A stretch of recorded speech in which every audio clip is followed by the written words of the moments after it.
इनका पर्सनल है उत्तर प्रदेश। अध्यक्ष महोदय, ये जो नए नए लोग इधर से उधर खिसक गए हैं, या ना बोले तो अच्छा ही है। ये ना पढ़े लिखे हैं ना कुछ जानकारी रखें। अभी जब मैं भारतीय जनता पार्टी के माननीय सदस्य जी का सुन रहा था बात, तो वो बिहार का इलेक्शन और आने वाले भविष्य में जो उत्तर प्रदेश का इलेक्शन है उस पर भी काफ़ी चर्चा कर रहे थे। सभापति महोदय, मैं कुछ बातें ऐसी कहना चाहता हूं जो हम लोगों ने अपनी आंखों से देखा, और जिस इलेक्शन कमीशन से हमें ये उम्मीद थी कि निष्पक्ष काम होगा, निष्पक्ष कार्रवाई होगी, वो हमें कहीं देखने को नहीं मिली। मैं सबसे पहला उदाहरण ये देना चाहता हूं कि एक रामपुर का बाई इलेक्शन जो लोकसभा का हुआ,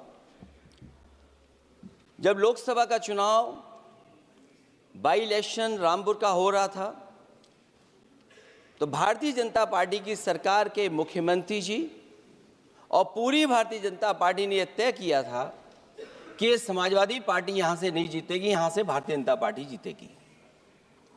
और ये आशंका हम लोगों को थी कि हर तरीके से हम लोगों को दबाया जाएगा, हर तरीके से चुनाव में धांधली की जाएगी। और जिस समय चुनाव शुरू हुआ वो चीजें हम लोगों को देखने को मिली।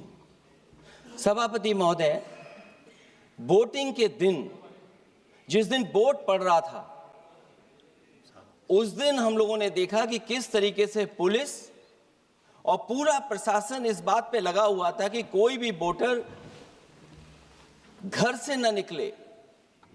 रामपुर का बाई इलेक्शन हमने ऐसा देखा जहां पर पूरा पुलिस प्रशासन, भारतीय जनता पार्टी की सरकार ये कोशिश में लगी थी कि मतदाता बाहर ना निकले, और पहली बार भारतीय जनता पार्टी वहां से चुनाव लोकसभा का जीती।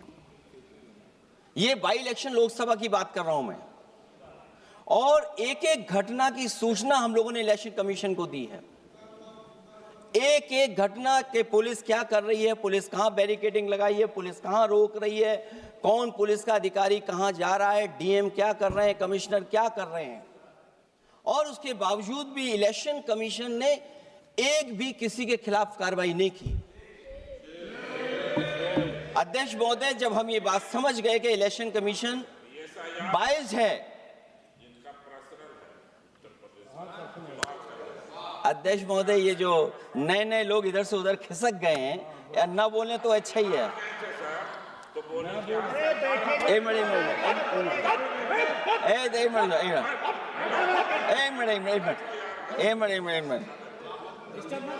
अध्यक्ष महोदय, पर अध्यक्ष महोदय, मेरा ये आग्रह है ये अध्यक्ष महोदय ये कुछ जानते नहीं है। अध्यक्ष महोदय, माननीय सदस्य कुछ जानते नहीं है, ये ना पढ़े लिखे हैं ना कुछ जानकारी रखते हैं। ये मैं ये कह रहा हूं, मैं ये बात इसलिए कह रहा हूं, ये अनपढ़ इसलिए हैं। अध्यक्ष महोदय, मैं ये बात इसलिए कह रहा हूं कि जो जो घटनाएं मैं बता रहा हूं, मैंने एक एक घटना इलेक्शन कमीशन को टैग किया है, एक एक वीडियो इलेक्शन कमीशन को दिया है, एक एक पत्र लिखा है इलेक्शन कमीशन को। अगर एक भी कार्रवाई की हो तो मुझे बता दें, अगर ये जानते हो। और दूसरा, मैं अध्यक्ष महोदय, मैं दूसरा बताना चाहता हूं आपको। अध्यक्ष महोदय, चुनाव जीते जाते हैं, हारे जाते हैं। कभी कोई चुनाव जीतता है, कभी कोई चुनाव जीतता है। एक समय था जब हम लोग कांग्रेस पार्टी से लड़ते थे, और एक समय आ गया कि जब हम आपसे लड़ रहे हैं। चुनाव कभी ये जीतते हैं, कभी वो जीतते हैं, कभी मैं जीतता हूं। एक समय था अध्यक्ष महोदय, मैं 5 लोकसभा का सांसद था यहां। इस बार हम लोग भारतीय जनता पार्टी को दूसरे नंबर करके सबसे 1 नंबर पे समाजवादी पार्टी आई। और अध्यक्ष महोदय, ये जहां से आपने कम्युनल पॉलिटिक्स शुरू की थी, जहां से आपने कम्युनल माहौल बनाया था देश में, उस अयोध्या से अगर कोई जीता है तो हमारे समाजवादी पार्टी के अवधेश जी जीत करके आए। ये चुनाव जीते जाते हैं, हारे जाते हैं, लेकिन जिस संस्था की जिम्मेदारी निष्पक्ष रहना, वो आखिरकार संस्था निष्पक्ष क्यों नहीं है, सवाल ये है।